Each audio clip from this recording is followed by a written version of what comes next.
Ya, terima kasih Anda masih bergabung bersama kami di Market Bus di Power Breakfast. Kalau bicara mengenai apa yang kemudian terjadi di penutupan perdagangan kemarin, IHSG menembus level supportnya, begitu terjadi pelemahan yang cukup signifikan. Dan kira-kira apa yang kemudian akan terjadi di pekan ini gitu, nanti analisanya kita akan hadirkan. Ya, tema kita kali ini adalah strategi investasi saat inflasi tinggi.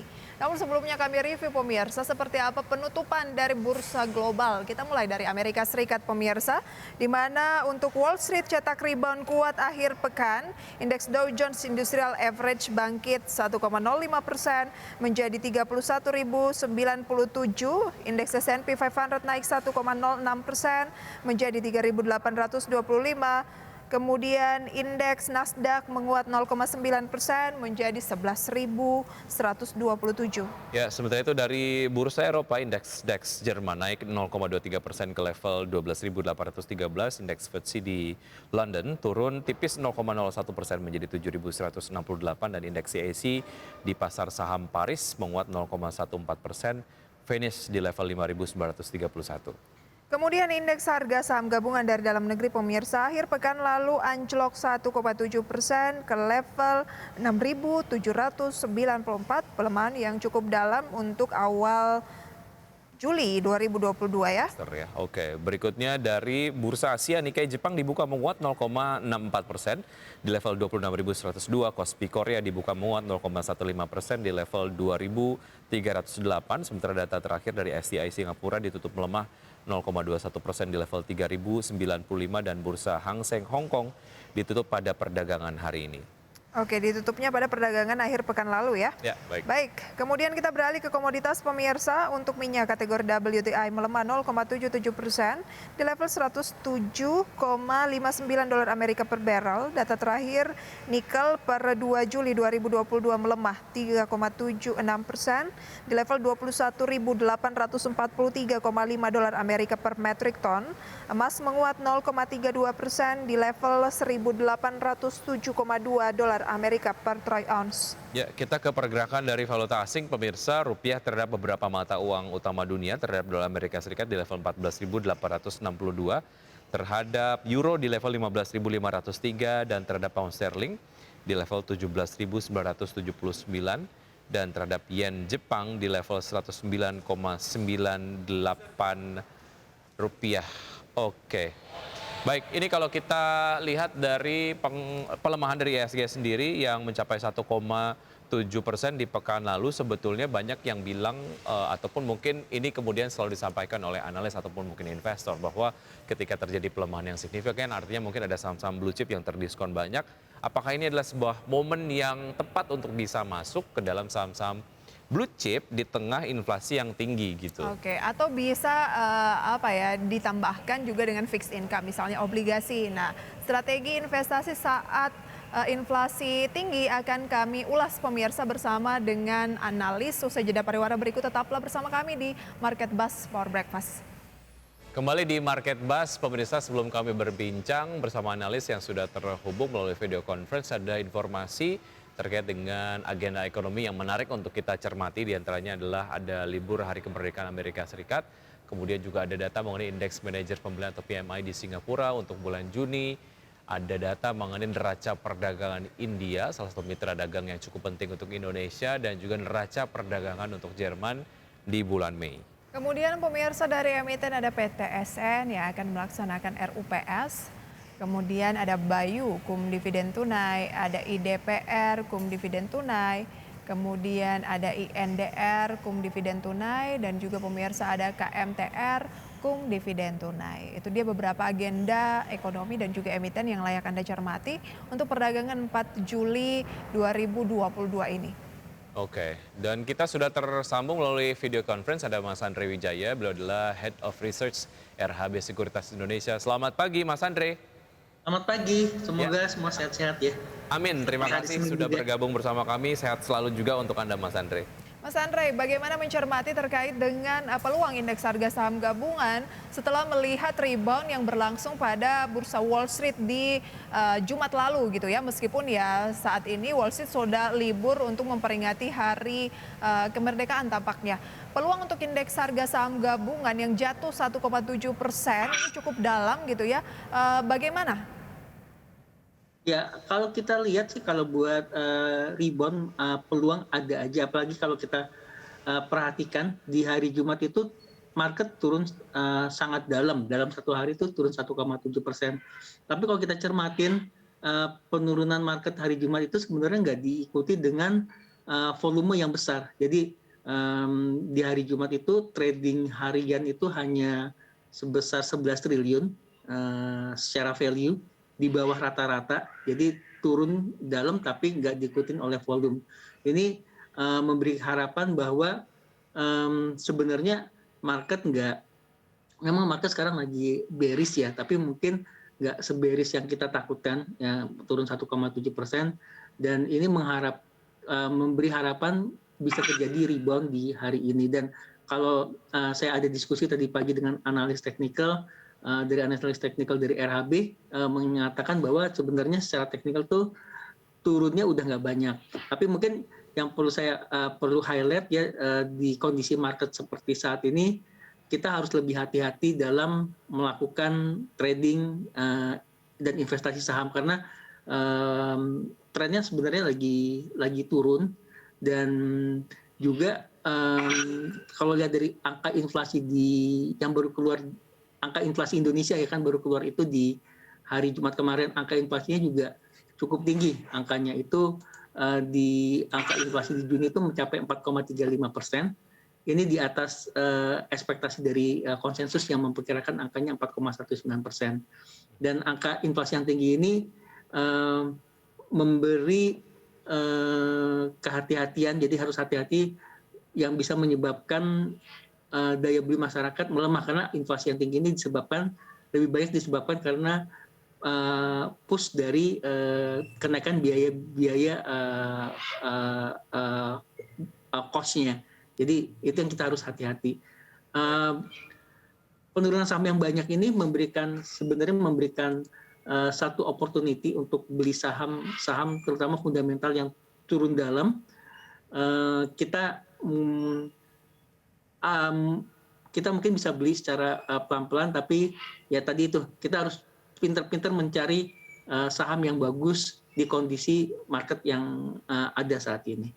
Oke, secara koleksi memang cukup tajam, dan ini menjadi satu momen untuk kemudian bisa masuk, apalagi kemudian ditambah sebuah analisa yang disampaikan bahwa katanya pada saat inflasi yang kemudian tinggi, tadi saya sempat juga berbincang sama Prisa, pada saat inflasi tinggi, investasi di pasar saham ini kemudian direkomendasikan. Mungkin analisa Anda seperti apa nanti kita akan bahas, tapi kita ke news headlines terlebih dahulu ya Prisa. Bursa saham Wall Street bangkit pada akhir pekan lalu, namun Eropa, Asia termasuk IHSG turun dalam. IHSG bahkan jebol 2 support langsung ke 6.700-an. Ya pemirsa, seperti yang tadi kita bahas, pelemahan IHSG akhir pekan lalu ini sering rilis data inflasi Indonesia yang naik ke 4,35%. Lantas benarkah portofolio yang seimbang adalah strategi jitu investasi saat inflasi tinggi?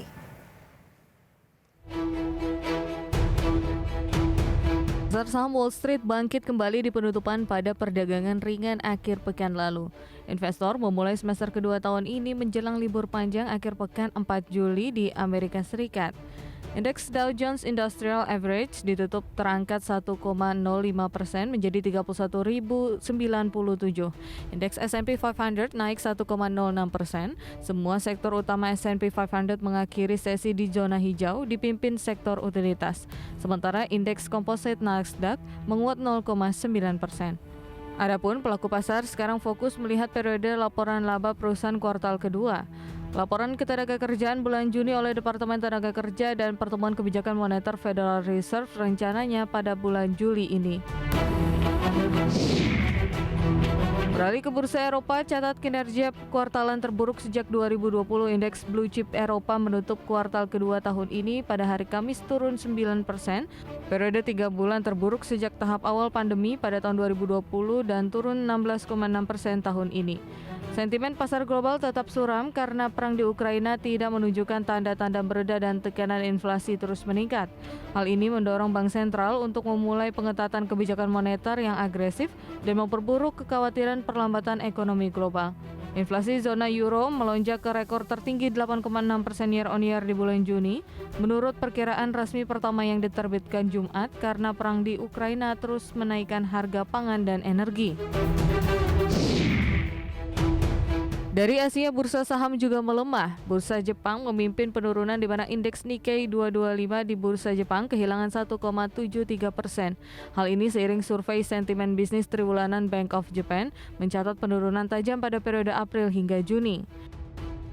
Di Korea Selatan, indeks Kospi juga berbalik arah jatuh 1,17%. Pasar China juga ke zona merah, indeks Shanghai Composite turun 0,32%.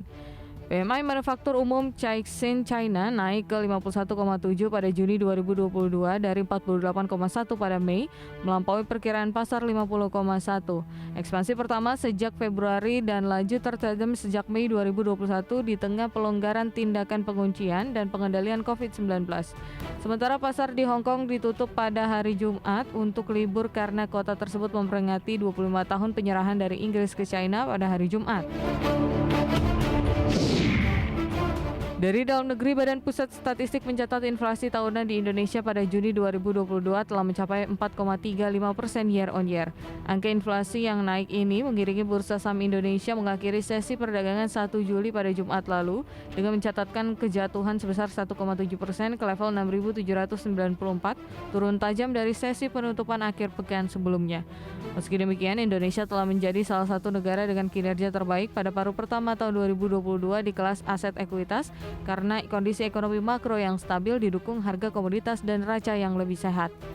Sejumlah analis menilai bagi investor yang ingin berinvestasi saat inflasi untuk terlebih dahulu mengenali profil risiko mereka. Apabila investor tersebut bertipe konservatif, maka dapat berinvestasi di fixed income atau pasar uang. Akan tetapi jika investor memiliki risiko profil moderat, maka sebanyak 30 hingga 40% investasinya bisa diletakkan pada saham. Selain saham, investor juga bisa melakukan investasi di surat utang atau obligasi. Jika investasi tersebut diletakkan pada obligasi pemerintah, maka risikonya akan dijamin pemerintah. Sehingga pertumbuhan diperoleh dari saham dan beberapa butuh fixed income dari kupon dari governance bonds. Dan pemirsa, berikut rangkuman news headlines pagi ini.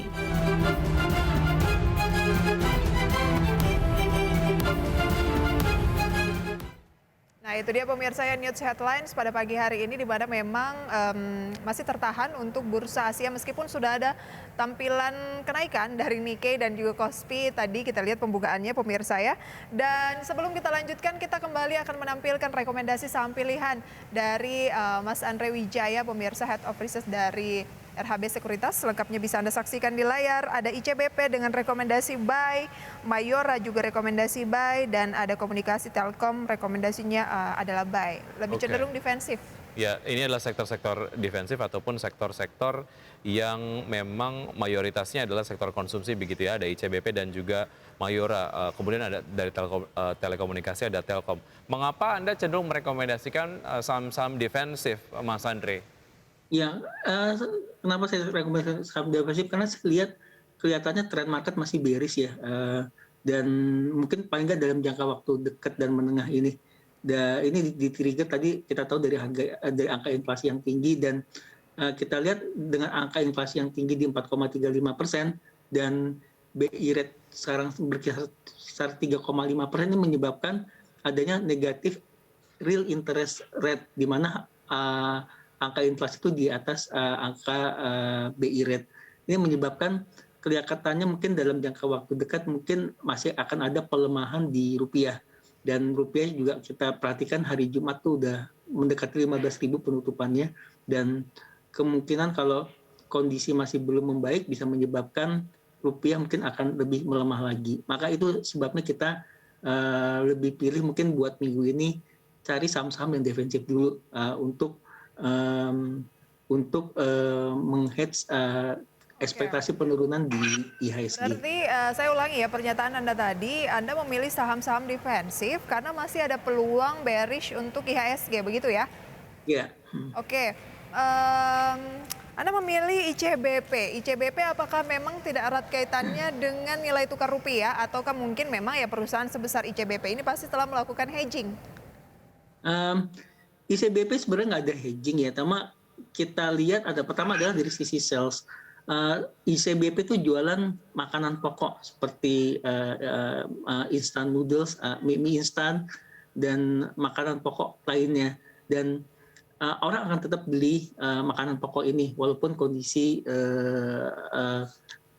ada penurunan dari kondisi ekonomi. Dan yang menariknya kalau ICBP saya lihat memang kalau dari sisi penurunan rupiah itu menyebabkan ICBP itu akan marginnya akan tergerus. Tapi kalau kita lihat dari sisi lain, saat ini harga komoditas, terutama harga komoditas, soft komoditas itu turunnya sudah cukup dalam.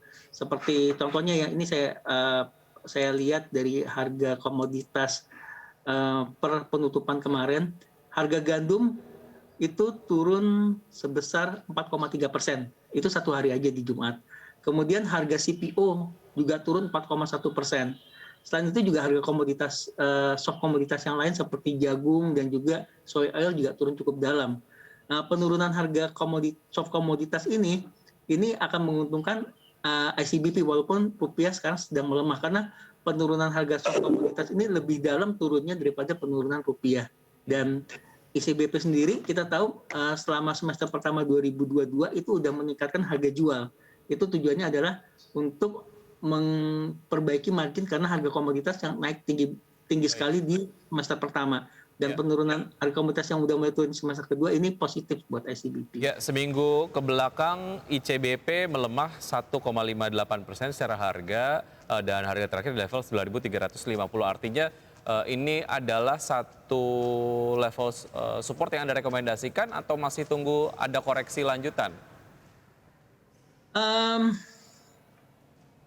Mungkin masih bisa ada koreksi, tapi koreksinya udah tipis sekali ya saya lihat karena udah turun cukup dalam dan harga saham ini sebenarnya dalam setahun ini lumayan tertekan karena harga komoditas yang naik di semester pertama dan secara valuasi juga sekarang udah jauh di bawah harga valuasi rata-ratanya secara PE. Ini menyebabkan saham ini cukup menarik, apalagi kedepannya kita perkirakan kemungkinan harga soft komoditas mungkin bisa turun karena penurunan permintaan dari global dan ini akan benefit buat ICBP itu sendiri. Oke, bagaimana peluang secara target harga dari ICBP ini, Pak Andre? ICBP kita lihat upside-nya masih cukup tinggi. Kalau dari RHB sendiri kita target harganya di ICBP itu ada di bentar ya. ICBP dari RHB sendiri kita target harganya itu bisa sekitar di 10.800. Harga sekarang kan di 9350 ya. Jadi upside-nya lumayan itu. Tahanannya di level berapa? Karena kan juga penguatannya di bulan Juni itu cukup signifikan ya.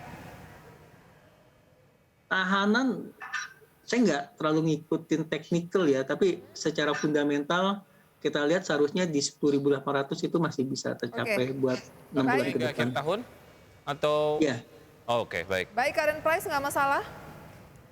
Current price harusnya masih oke. Saya lihat masih di harga 9350 cukup bagus ya. 1 bulan terakhir naik 8,09%, ada yang menahan ICBP sejak 3 bulan lalu naik 25,5%. Oke, baik, kita ke Mayora ya. Harga terakhir di 1945, seminggu terakhir melemah cukup signifikan 5,12%. Artinya secara level support ataupun kalaupun mau masuk yang belum punya posisi Mayora ini saat yang tepat, Mas Andre. Iya, iya. Apalagi Mayora juga diuntungkan dengan adanya reopening ekonomi di Cina. Mayora kan dia kalau kita perhatikan Mayora tuh dia tuh dari penjualan yang 50% tuh buat domestik, 50% buat ekspor.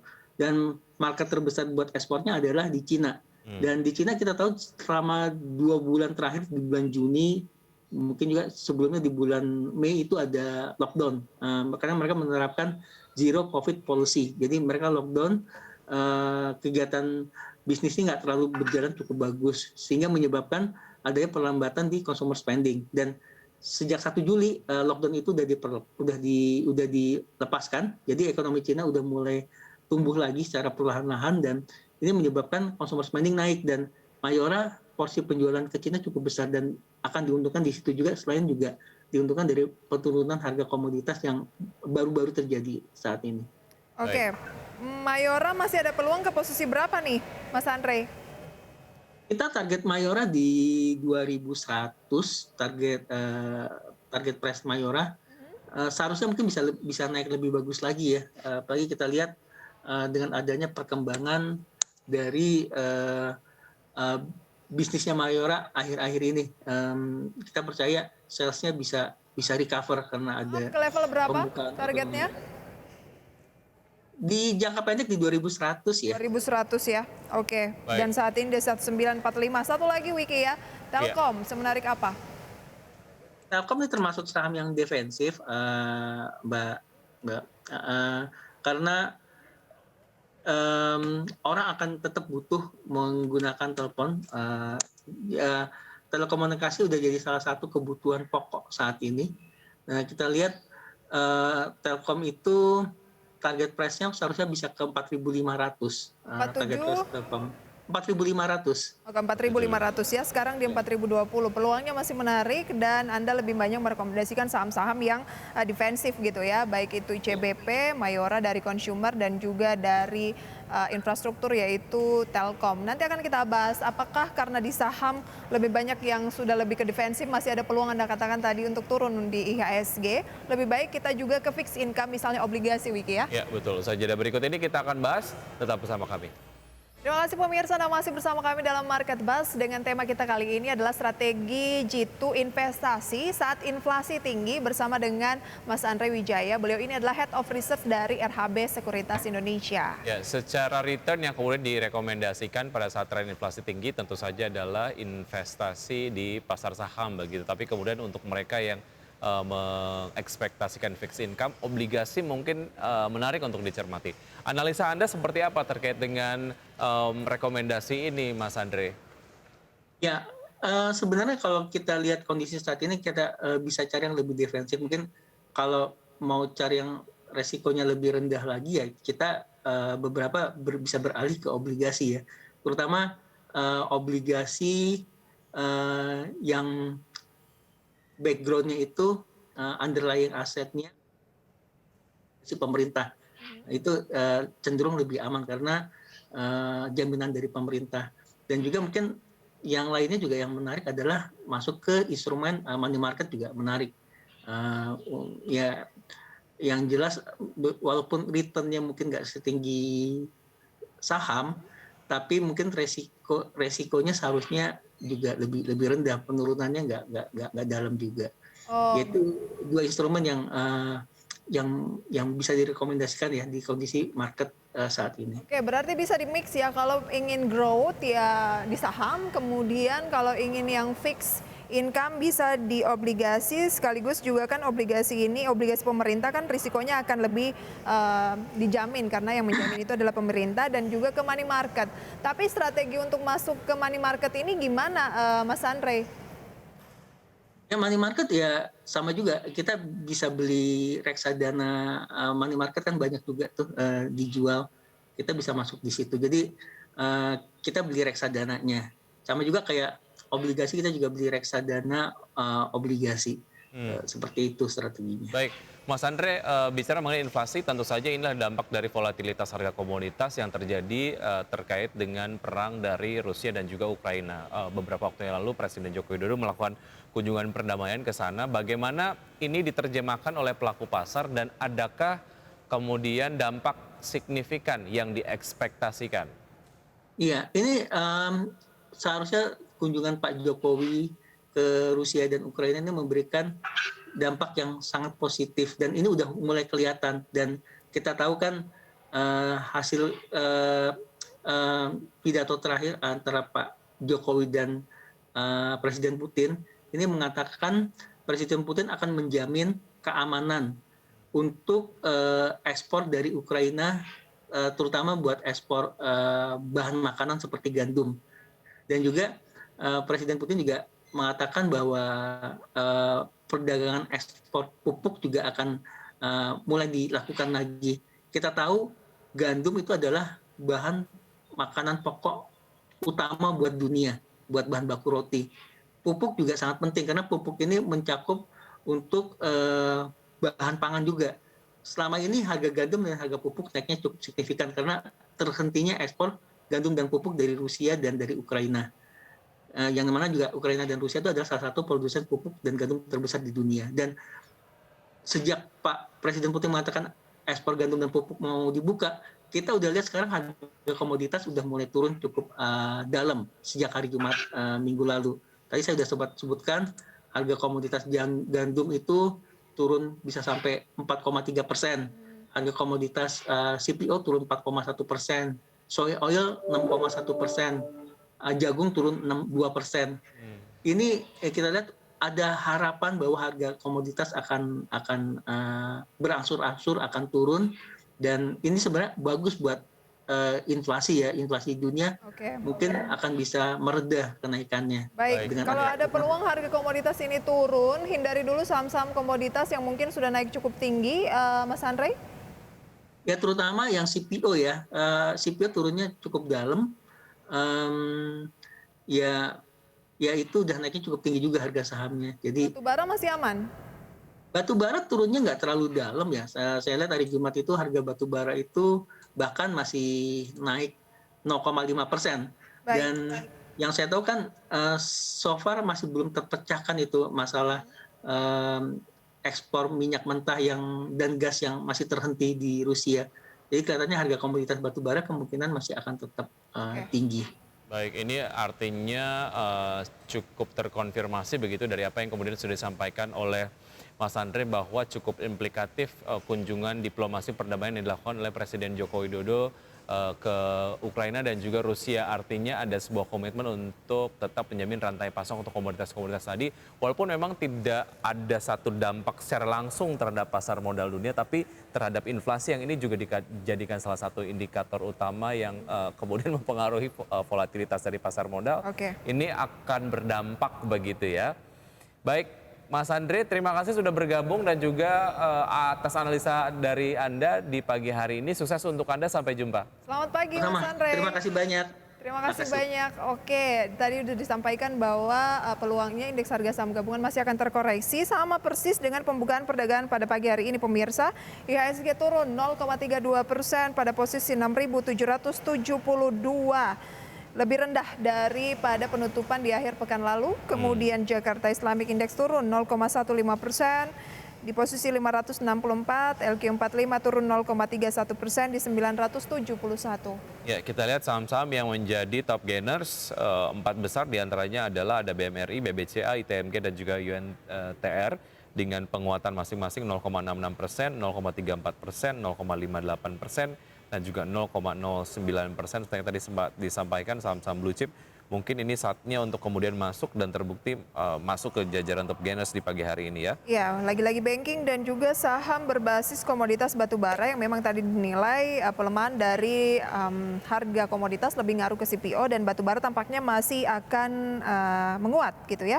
Kemudian untuk deretan top losers, 4 diantaranya adalah BBRI, turun 1,21%, beranomali dengan Bank Mandiri tadi dan juga BCA, justru turun di 4.090-an.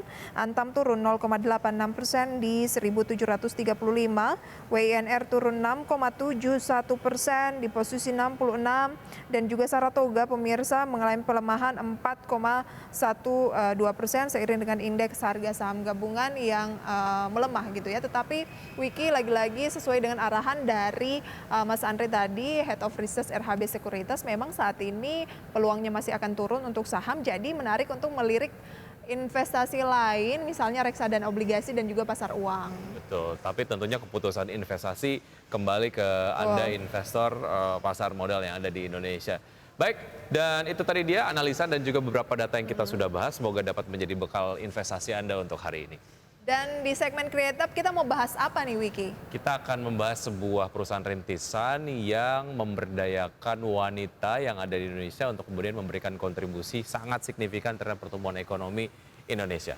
Oke, nantikan pemirsa ya usai jeda pariwara berikut tetaplah bersama kami di Power Breakfast.